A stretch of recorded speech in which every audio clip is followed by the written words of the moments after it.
Hello friends, जय हिंद, वंदे मातरम। Welcome back to our YouTube channel. Friends, एक बहुत बड़ी खबर निकल कर के मार्केट में आई थी, लेकिन पूरी दुनिया के अंदर से जो मीडिया आउटलेट्स है उन्होंने इसे ज्यादा वरीयता नहीं दी। अब इसका वरीयता ना देने के कारण जो है वो एक ज्यादा है, दूसरा भी एक कारण हो सकता है, लेकिन एक कारण बहुत ज्यादा है। वो है चाइना का जो स्टेट्स है, यानी कि स्टेट एज चाइना, उनके द्वारा पूरी दुनिया के जो मीडिया आउटलेट्स हैं उनके अंदर बहुत ज्यादा पैसा जो है वो इन्वेस्ट किया हुआ है।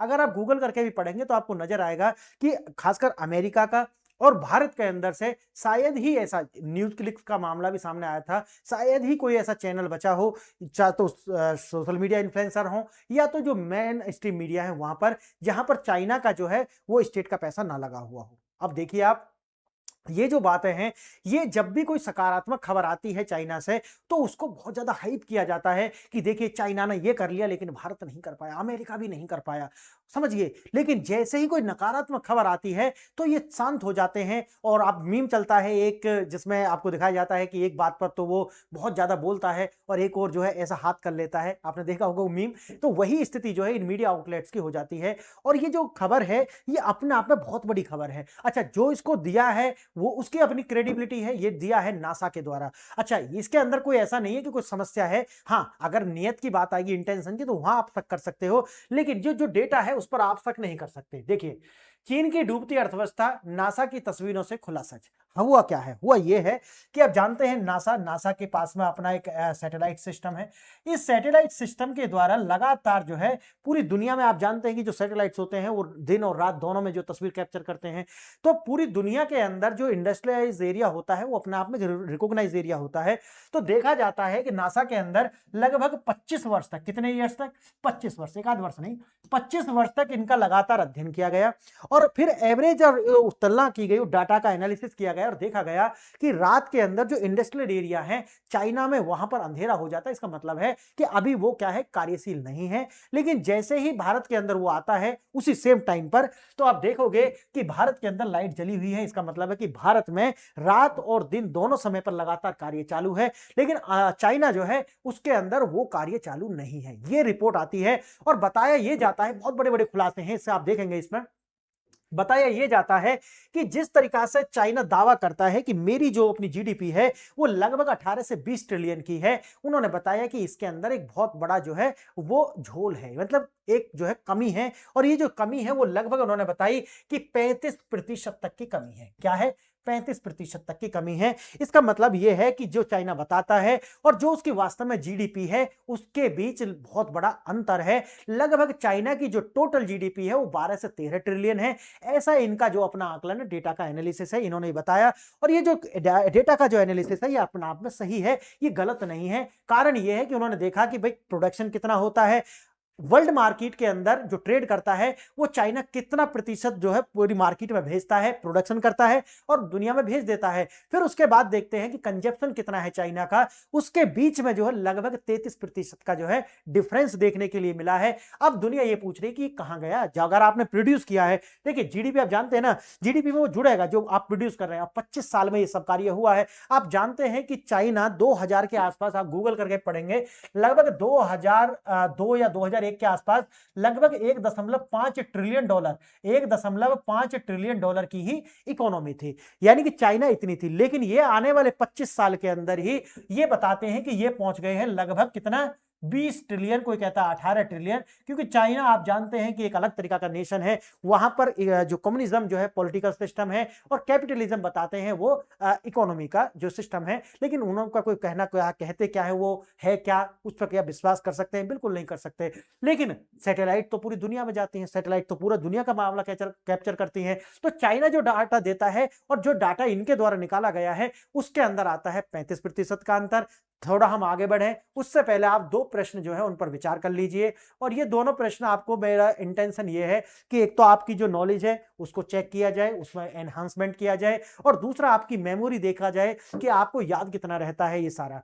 देखेंगे, चीन वैश्विक निर्माण यानी कि जो ग्लोबल मैन्युफैक्चरिंग है उसमें 33% का दावा करता है। कितना कहता है? कि मेरी हिस्सेदारी 33% है। आप गूगल करके पढ़ेंगे तो ये समझ में आ जाएगा आपको। लेकिन उसकी वैश्विक खपत जो है वो जो है कितना प्रतिशत है, यानी कि 33 का दावा करता है, लेकिन जो वर्ल्ड के लिए वो पूरा एक्सपोर्ट करता है बाहर, वो कितना करता है ये आपको बताना है। 25%, 18%, 13% या 10%। अब आप देखेंगे कि इनमें से अगर कोई भी होगा तो देखना 33% यार, मानो सपोज करो, एग्जांपल के लिए बता रहा हूं, मुझे पता है, लेकिन आपको मैं पूछना चाहता हूं कि अगर उसने 13% जो है बाहर भेज दिया, सपोज कीजिए, लेकिन अगर इनका डिफरेंस देखोगे तो कितना है, 20%। तो इसका मतलब यह है कि चाइना जो है उसका कंजप्शन कितना होना चाहिए, 20%। लेकिन चाइना के ही अकॉर्डिंग अगर देखा जाए तो 20% कंजप्शन नहीं है उसके प्रोडक्शन का, नहीं समझे, प्रोडक्शन जो कर रहा है और जो कंजप्शन कर रहा है, जो चाइना आंकड़े देता है उसमें और प्लस इनके बीच में एक डिफरेंस है। इसीलिए जो डाटा है मैं कहता हूं कि इसके अंदर झोल है। आइए थोड़ा सा देखते हैं दूसरा प्रश्न क्या है। 25 वर्ष के सैटेलाइट डेटा और नाइट लाइट्स, यानी कि नाइट लाइट समझ गए ना, वो जो पूरा पिक्चर क्लिक्स की गई हैं, उनके आधार पर शोधकर्ताओं के अनुसार चीन के जीडीपी के आंकड़े कितने प्रतिशत तक जो है इन्फ्लेटेड है, मतलब बढ़ा चढ़ाकर दिखाए गए हैं। बताइए, 15%, 25%, 35%, 50%। तो आप समझ गए होंगे इसका आंसर मैंने अभी आपको बता ही दिया था शुरू में ही, कितना, 35%। आइए थोड़ा सा विस्तार से, पहले थोड़ा प्रिसाइज तरीका से मैं आपको देखते हैं इसको, फिर विस्तार से देखेंगे। देखिए यही बताया गया है कि 35% जो आंकड़े हैं जीडीपी के वो बढ़ा चढ़ाकर दिखाए गए हैं। फैक्ट्रियां जो है वो मेल्ट डाउन और सन्नाटा वहां पर दिखाई पड़ता है रात के समय, मतलब रात के समय वो कार्यशील नहीं होती। इसका मतलब है कि अगर अगर रात को अगर बंद है तो जो डेटा है वो 24 घंटे का प्रोड्यूस करेंगे ये, लेकिन जो डेटा है वो सिर्फ 12 घंटे का ही होना चाहिए क्योंकि रात में ये बंद होती हैं। आगे देखना, सरकारी रिपोर्ट्स क्या कहती हैं, यानी कि चाइना की रिपोर्ट्स क्या कहती हैं और आंकड़े क्या कहते हैं। जीडीपी को बताते हैं वो 5%, और मैंने भी कितनी सारी वीडियोस में बताया है कि इनका जो जीडीपी ग्रोथ नहीं है बल्कि क्या है, डाउनफॉल है, लगभग 2% का। कितना, 2% का मात्र ग्रोथ रेट नेगेटिव है, ग्रोथ रेट क्या है, नेगेटिव है। आगे देखना, लोग कहते हैं नकारात्मक है या शून्य है। आगे देखना, अर्थव्यवस्था का आकार चाइना कहता है कि 19 ट्रिलियन का आकार है, लेकिन 35% कम करोगे तो आप पता चलेगा कि 13 से 14 ट्रिलियन की ही इकोनॉमी है। यही है सच्चाई। आगे देखेंगे रियल एस्टेट। देखो मैंने एक पूरी वीडियो बनाई थी कि चाइना का जो जीडीपी है उसमें रियल एस्टेट की जो हिस्सेदारी है अप्रोक्सीमेट 30% है, लेकिन उसके अंदर जो है वो नेगेटिव ग्रोथ रेट है। और ऐसा मैं नहीं कह रहा हूं, जाइए थोड़ा सा रिसर्च कीजिए, आपको पता चल जाएगा। अगर 30% की हिस्सेदारी का जो है नेगेटिव ग्रोथ रेट है तो फिर आप सोचिए 5% कैसे हो गया। यही देखो आंकड़े का अगर आप एनालिसिस करोगे तो आप आंकड़ों तक पहुंच जाओगे। चाइना क्या कहता है इसकी ज्यादा आपको फिक्र करनी नहीं है, सच्चाई सबके सामने आ जाएगी। देखना, 23 से लेकर के 50% तक की जो गिरावट है वो रियल एस्टेट में मैंने बताई थी 30% है, यहां पर 23 से लेकर के 50 के आसपास दिखाई जा रही है कि भाई क्योंकि जो खरीद रहे हैं वो डाउनफॉल जा रहा है। जिस प्राइस पर घर खरीदे जा रहे हैं इसे हम बोलते हैं घोस्ट बिल्डिंग्स। क्या बोलते हैं, जाइए गूगल करके पढ़िए कि घोस्ट बिल्डिंग इन चाइना, आपको पता चल जाएगा कि गगनचुंबी इमारतें तो हैं लेकिन खरीदने वाला कोई नहीं है। आज जिस प्राइस पर खरीद रहे हैं कल वो उस प्राइस पर बिकेगा ही नहीं, ये समस्या है। आगे और देखेंगे थोड़ा, गहराता संकट और भविष्य की जो दिशा है वो क्या कहती है। बैलेंस शीट रिसेप्शन और डिफ्लेशन, जापान की तरह चीन जो है वो डिफ्लेशन का जाल में फंस चुका है।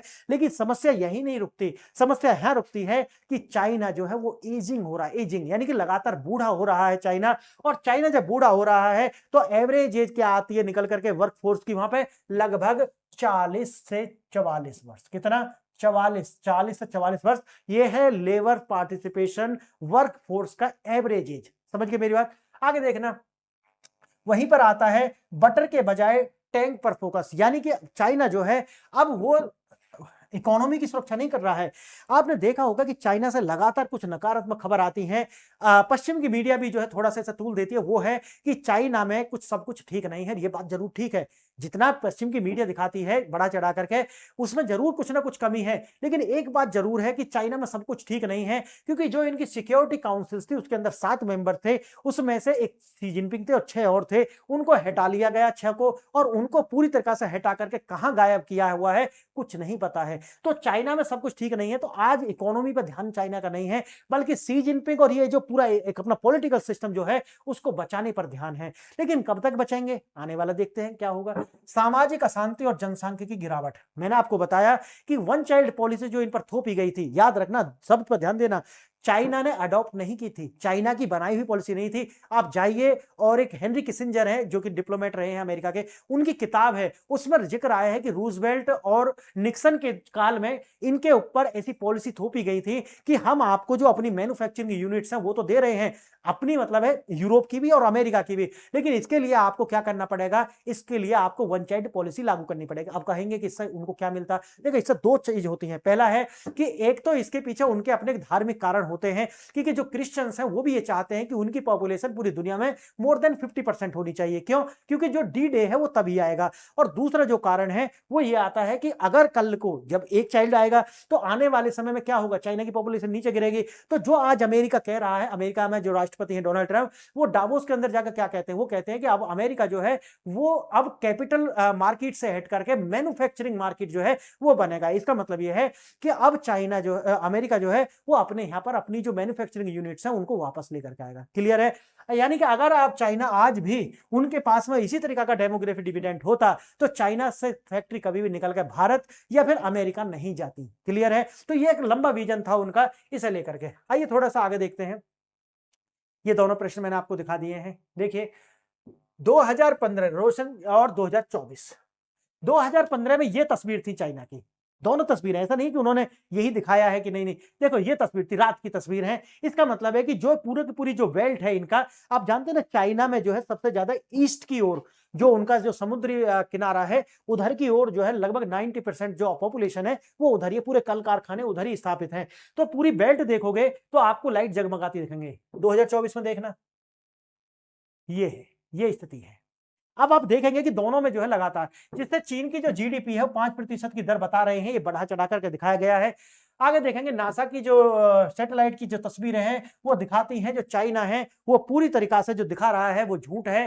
भारत में रोशनी लगातार है, लेकिन चाइना के अंदर जो है वो आपको अंधेरा दिखाई पड़ेगा। इसका मतलब कहां कहां पर, एक तो इंडस्ट्रियल जोन के अंदर और पोर्ट्स वगैरह के ऊपर जो है ये अंधेरा चाइना में है, लेकिन भारत में क्या है, उजाला है। उसकी भी तस्वीरें हैं।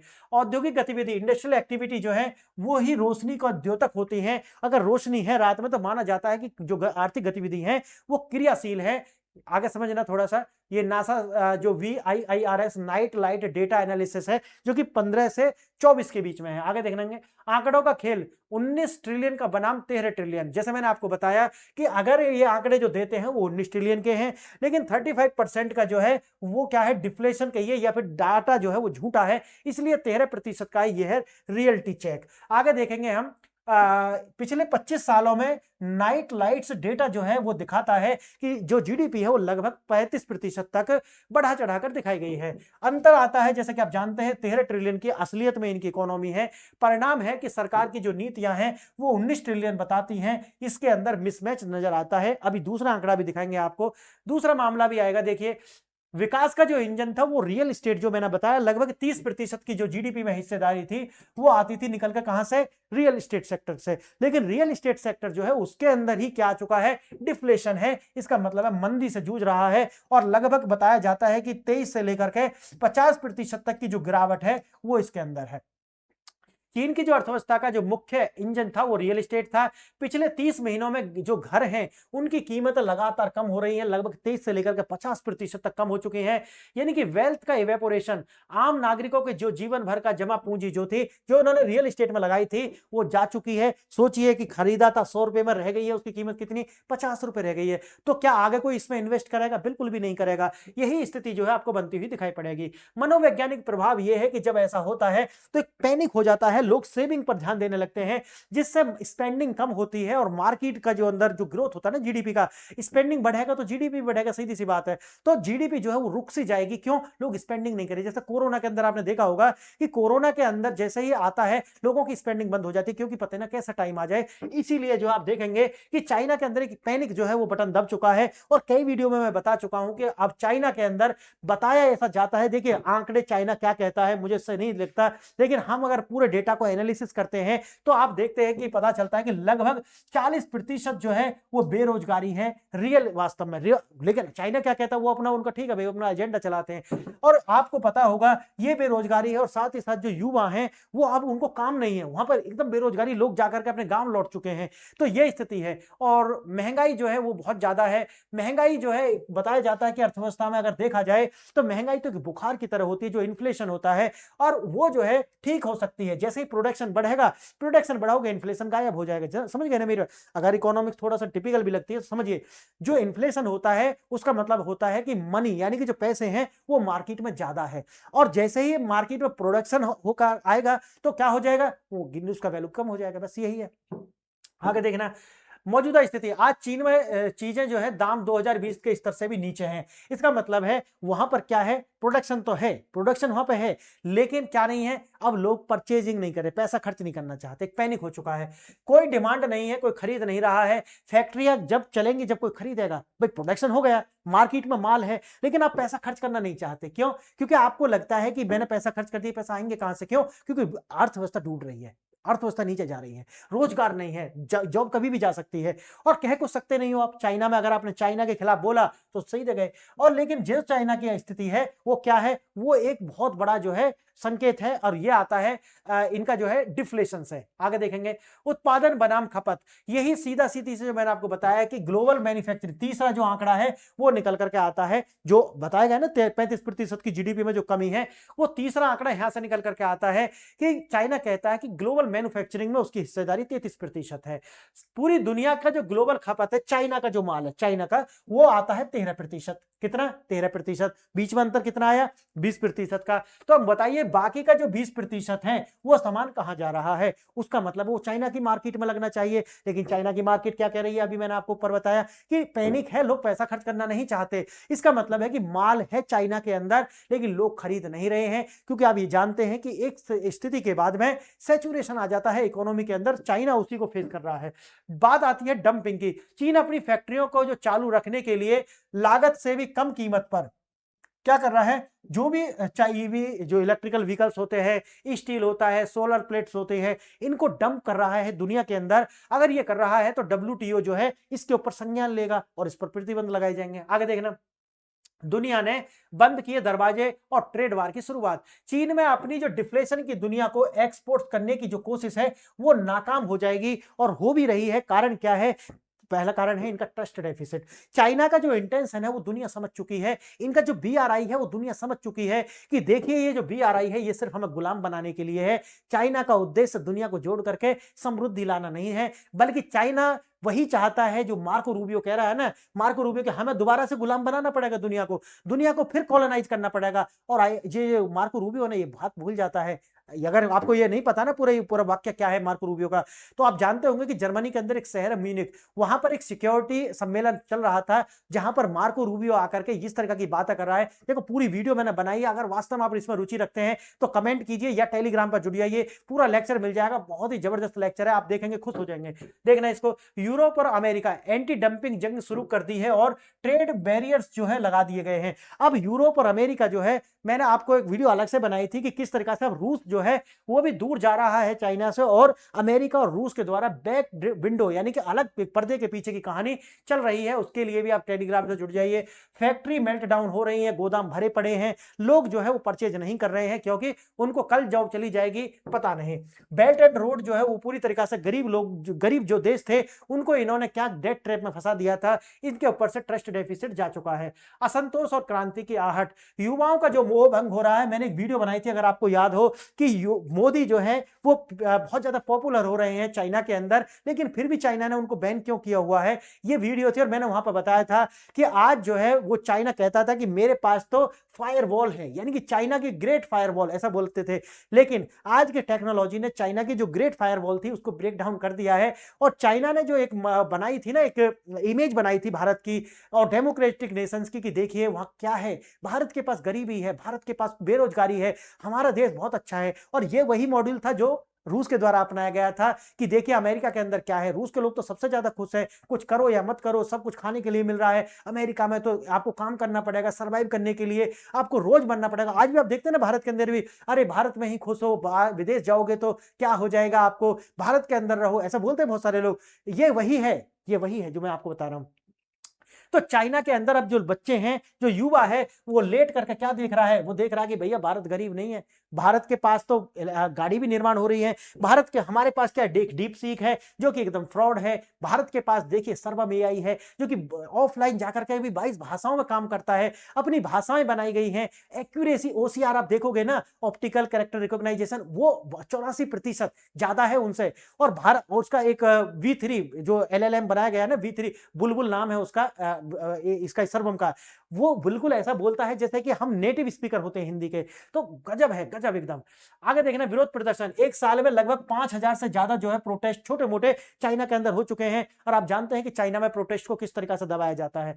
आगे देखेंगे बदलता हुआ नैरेटिव, लोग अब समृद्धि यानी कि प्रॉस्पेरिटी के बदले आजादी चाहते हैं। देखिए ये सबसे बड़ी है। देखिए आपको समृद्धि तभी तक चाहिए जब तक गरीबी है, लेकिन जब आप अमीर हो जाते हैं तब आपको फ्रीडम चाहिए। याद रखना, पेट भरते ही फ्रीडम चाहिए, पेट भरते ही अपनी बात कहने की आपको स्वतंत्रता चाहिए, जीवन की स्वतंत्रता चाहिए। सब याद रखना, यही तो चाइना का और CIA तो लगा हुआ है, अमेरिका का जो डीप स्टेट है वो लगातार लगा हुआ है कि चाइना को डिस्टर्ब किया जाए और चाइना के अंदर वही चूरन बांटा जाए डेमोक्रेसी का, जो इन्होंने अरब स्प्रिंग में बांटा है। आगे देखना, शासन की रणनीति, अर्थव्यवस्था नहीं सुरक्षा पहले। सरकार ने मान लिया है कि अर्थव्यवस्था को नहीं बचाया जा सकता, इसीलिए अब प्राथमिकता शासन बचाना है।